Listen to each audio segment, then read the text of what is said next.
जय संविधान, जय भीम, महात्मा गांधी की जय, गोडसे मुर्दाबाद। देश की आर्थिक स्थिति पर, देश की आंतरिक सुरक्षा पर, देश की गलत प्रायोरिटीज पर, रुपए के कमजोर होते हुए,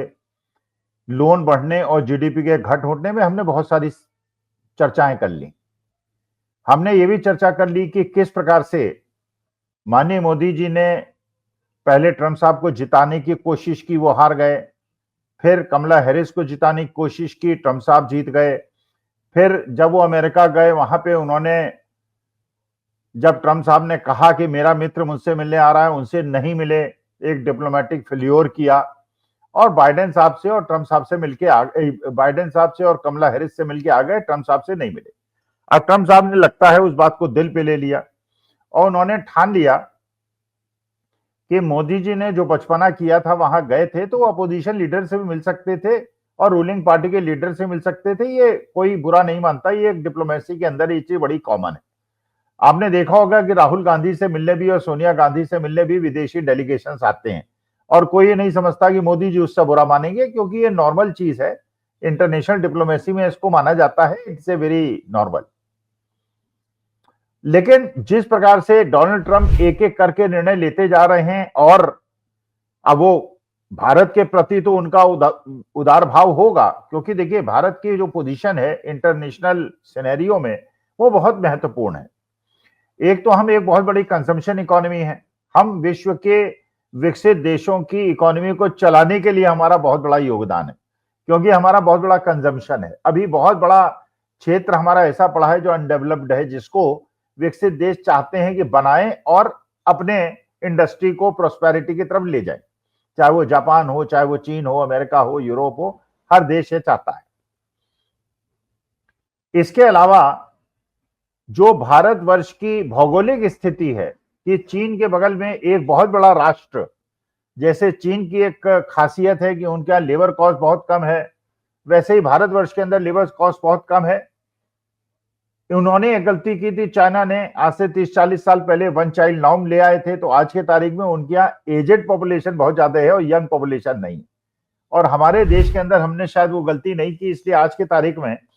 एकमात्र ऐसा देश है जहां पे पॉपुलेशन ग्रोथ भी कोई समस्या नहीं है और यंग पॉपुलेशन भी कोई समस्या नहीं है। और हमारे देश में इंग्लिश बोलने वाले भी हैं, पढ़े लिखे लोग भी हैं, काबिल लोग भी हैं, हमारे देश में कमी नहीं है। तो इसका मतलब यह है कि आज के तारीख पूरे विश्व के अंदर जो वर्कफोर्स प्रोवाइड कर रहा है वो भारतवर्ष कर रहा है, और उसमें भारत के जो भी हमारी प्रोस्पेरिटी है उसमें बहुत बड़ा योगदान है, क्योंकि करीब 1 करोड़ लोग गल्फ कंट्रीज में रहते हैं, करीब 3-4 करोड़ लोग यूरोप और अमेरिका और बाकी देशों में रहते हैं, और ये लोग अपने उस देश में रहते हैं, लेकिन मूलतः क्योंकि भारतीय हैं तो रेमिटेंसेज भेजते हैं, अपने देश में डॉलर भेजते हैं, जिससे हमारे देश में रुपए को कमजोर न होने में भी मदद मिलती है। और इसके अलावा भी देश की प्रोस्पेरिटी में, अगर आप केरला जाएं, पंजाब जाएं, हरियाणा जाएं, गुजरात जाएं, तो आप देखेंगे कि देश की प्रोस्पेरिटी में बहुत बड़ा योगदान इन लोगों का है जो वहां गए हैं, चाहे वैध रूप से गए या अवैध रूप से गए। और अवैध रूप से ये इसलिए जाते हैं कि वहां जाके जो भारतवर्ष के अंदर इनको दिखता है कि आगे इनकी जीवन स्तर होगा, उससे बेहतर इस जीवन स्तर इनको अमेरिका और यूरोप में मिल जाएगा। इसके बावजूद कि बड़े खतरे हैं वहां पहुंचने में, और उसके बाद अब जैसे डिपोर्ट कराया है अमेरिका ने, और जिस बेइज्जती से डिपोर्ट कराया है, बेड़ियां डाल के डिपोर्ट कराया है, और केवल भारतवर्ष के लोगों को भेजा है और दूसरे देश के लोगों को नहीं भेजा है, तो ये हम लोगों को सोचने के लिए मजबूर करता है। तो आखिर जो डोनाल्ड ट्रंप हैं, अगर मोदी जी से उनको कोई अदावत है तो मोदी जी सीधे बात करें, भारतवर्ष का इस प्रकार से नुकसान करने की कोशिश क्यों कर रहा है? क्योंकि वो कह रहे हैं ब्रिक कंट्रीज को वो डिसइंटीग्रेट करने की कोशिश कर रहे हैं,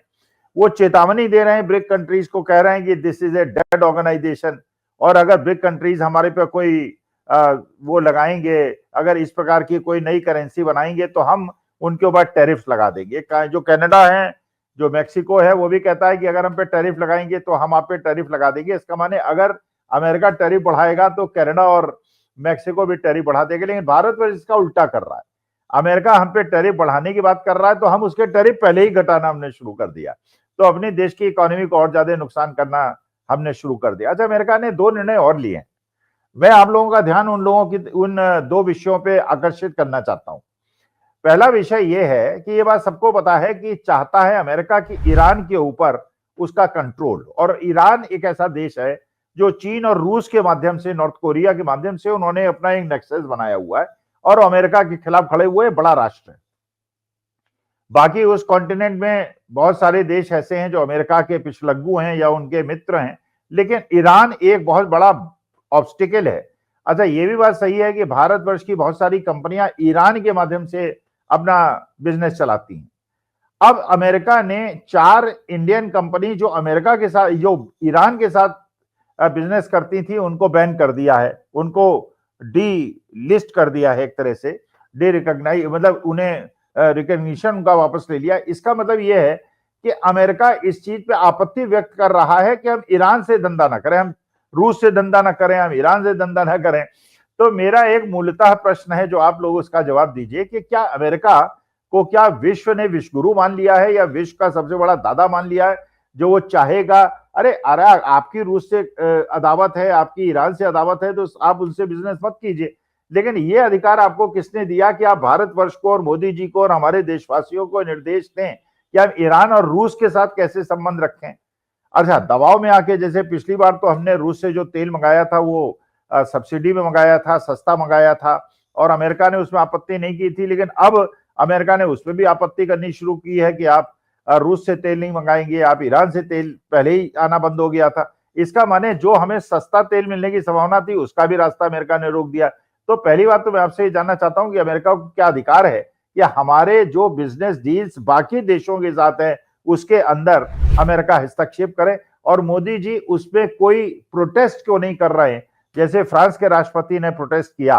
बाकी देशों के राष्ट्रपति और राष्ट्राध्यक्षों ने अपनी बात कही, अपने देश की बात वहां तक पहुंचाई, मन की बात वहां तक पहुंचाई, लेकिन मोदी जी जो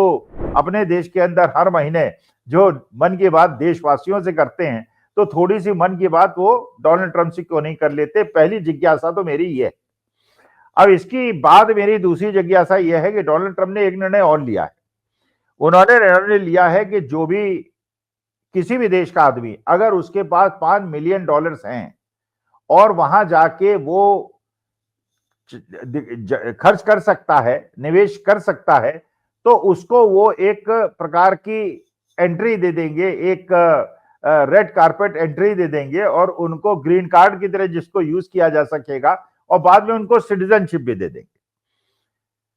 तो एक तरफ जहां अमेरिका गरीब लोगों को, जो बेचारे अपने पेट की भूख को मिटाने के लिए अमेरिका गए थे, उनको तो देश से बेइज्जत करके निकाल रहा है, और जिनके पास 45-46 करोड़ लोग हैं, 45-46 करोड़, हम भारत के मैं लैंग्वेज में बात कर रहा हूं, अगर बाकी देशों की बात करें तो इसी तरह से कन्वर्ट कर देंगे, $5 मिलियन में उनके हिसाब से करेंसी क्या होगी, उन लोगों को अपने देश के अंदर बसाने की कोशिश कर रहा है। तो क्या अमेरिका एक ऐसा देश बनाना चाहता है जहां गरीब बिल्कुल ना हो और गरीबों से वो घृणा करने लगे? जैसे हमारे देश में कंसेप्ट आया था स्मार्ट सिटी का, तो ये तो चलो अच्छा हुआ कि अभी तक 11 साल हो गए कोई स्मार्ट सिटी नहीं बना। अगर कोई स्मार्ट सिटी बन गया होता जिसके अंदर कोई गरीब ना होता, झुग्गी झोपड़ी ना होती, उसके अंदर काम करने वाले घर के लोग ना होते, घर के दरवाजे पे सब्जी देने वाले लोग ना होते, रिक्शे वाले ना होते, टेम्पो वाले ना होते, हर आदमी के पास तो कार है नहीं, हर आदमी तो मोटरसाइकिल और कार रखता नहीं है, वो तो 3 व्हीलर से, वो रिक्शे से, वो ई रिक्शा से, इस प्रकार से अपना जीवन यापन करता है। तो अगर उस प्रकार का एक स्मार्ट सिटी हमारे देश में बन गया होता तो हमारे देश की जो 80% जनसंख्या है उसका क्या होता। जैसे बीबीसी की एक रिपोर्ट है जो ये कहती है कि भारतवर्ष के अंदर 142 करोड़ लोगों में से 100 करोड़ लोग ऐसे हैं जिन्होंने केवल अपनी मूलभूत आवश्यकताओं के लिए पैसा करने के लिए उनके पास पैसा है, इसके अलावा कोई स्पेंडिंग करने की उनके पास क्षमता नहीं रह गई है। तो हमारे देश के अंदर एक कोएग्जिस्टेंस जो है गरीब और अमीर का, वो इतने शानदार तरीके से चल रहा है कि अमीर को या जिसके पास पैसा है उसको सुविधा मिल जाती है, उसको काम करने वाले मिल जाते हैं, उसको मदद करने वाले मिल जाते हैं, और क्योंकि हमारे यहाँ पॉपुलेशन बहुत ज्यादा है और ग्रो कर रही है, इसलिए इस प्रकार का तारतम्य और सामंजस्य बनाना देश की अर्थव्यवस्था के लिए भी बहुत आवश्यक है। अब अमेरिका और यूरोप नहीं है जहां पॉपुलेशन कम है और वहां जीडीपी बहुत ज्यादा है, इसलिए वर्किंग हैंड बहुत ज्यादा कॉस्टली है। हमारे यहाँ वो स्थिति नहीं है। अच्छा, क्योंकि एक मिडिल क्लास और अमीर आदमी को हेल्पिंग हैंड्स मिल जाते हैं, और जो हेल्पर्स होते हैं, जो हाउस हेल्पर्स होते हैं उनको ये फायदा हो जाता है, उनकी भी घर की रोजी रोटी चलती रहती है, तो दोनों वर्ग बड़े सुख से रहते हैं। लेकिन जिस प्रकार से अमेरिका अपने देश को केवल अमीरों के लिए देश बनाने की कोशिश कर रहा है और बाकी गरीबों को दूसरे देश में ढकेलने और हमारे देश के जो वेल ऑफ लोग हैं उन्हें अपने देश में बुलाने की कोशिश कर रहा है, तो इसका मतलब यह है कि हमको ये सोचना होगा कि अगर इस प्रकार से अमेरिका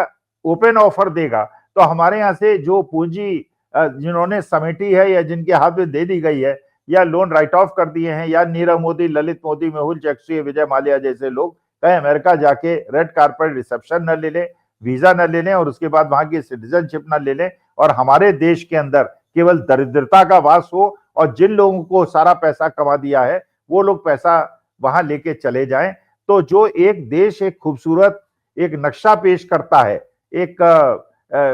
कोएग्जिस्टेंस का और वसुधैव कुटुंबकम का, उसके ऊपर जो ये प्रहार कर रहे हैं डोनाल्ड ट्रंप, इसको समझने में मुझे मदद कीजिए। एक ईरान के साथ संपर्क रखने वाली 4 कंपनियों पे एक्शन अमेरिका द्वारा, और इसके बाद ये $5 मिलियन पे अमेरिका में रेड कारपेट वीजा देना और उसके बाद उनको सिटीजनशिप और ग्रीन कार्ड की सारी सुविधाएं देना, ये बारे में आप क्या सोचते हैं? कृपा करके कमेंट बॉक्स में बताइएगा। नमस्कार, धन्यवाद और प्रणाम।